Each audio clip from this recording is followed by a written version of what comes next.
Hello দর্শকরা, দেখেন একটি মেয়ে এখানে কথা বলতেছিল, একটি ছেলে তার পিছনে চাইতেছিল। সে বুঝতেছে না, সে বলতেছে হারামজাদারে তোরে আমি এরকম পিটা দেন, কার সাথে সে আলাপ করতেছে। দেখেন এরকম আলাপের ধান্দায় কেউ পড়বে না। দেখেন কিরকম ধান্দায় পড়ছে, আর পিছে দেয় ছেলে। দেখেন মেয়েটি পিছে দেয় কি করতেছিল ছেলেটি। দেখেন অনেক কিছু হয়ে গেল। দেখেন তার পিছে দেয়া রশি বান্ধি দিল, আর সে হাঁটতেছিল, আস্তে আস্তে কাপড় ছিঁড়তেছিল, কিন্তু সে বুঝতে পারতেছে না তার কাপড় দিয়ে ছিঁড়তেছে। দেখেন সে হাঁটতেছিল আর কাপড় দিয়ে ছিঁড়া পড়তেছিল।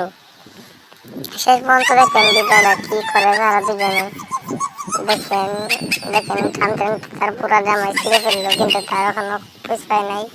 দেখেন আরেকটু রয়েছে, এটা মনে হয় ছিঁড়ে যাবে, কিন্তু সে খোঁজ পাচ্ছে না। সে বলতেছে আরে আমার বাতাসে ছিঁড়ে নিতে জায়গা, তার আমি ছিঁড়ে নিতে যাইতেছি।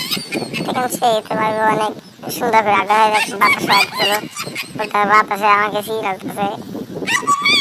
অনেকক্ষণ ধরে তার এটা টানতেছিল, কিন্তু সে আগ্রহীছিল, কিন্তু মাগার সে বুঝতেছে না তার পিছিয়ে এরকম করতেছিল। এখানে এমনি তার জামাই এসেছে, কি দেখছি এখানে কি করেন। সে বলতে স্যার আমি কিছু করি না, এখানে আসি আলাপ করতে মার সাথে। পরে দেখেন সে বলতেছে কি রে কি হয়েছে তোর এখানে।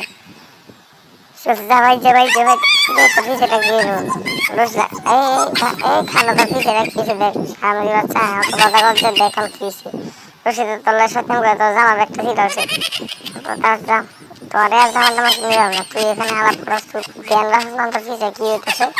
হারাম জায়গা বাচ্চা করতেছে, সবসময় ট্রেনে ফিরছো করে নিচ্ছে, তাকে অনেক বকা বলতেছিল তার বউকে।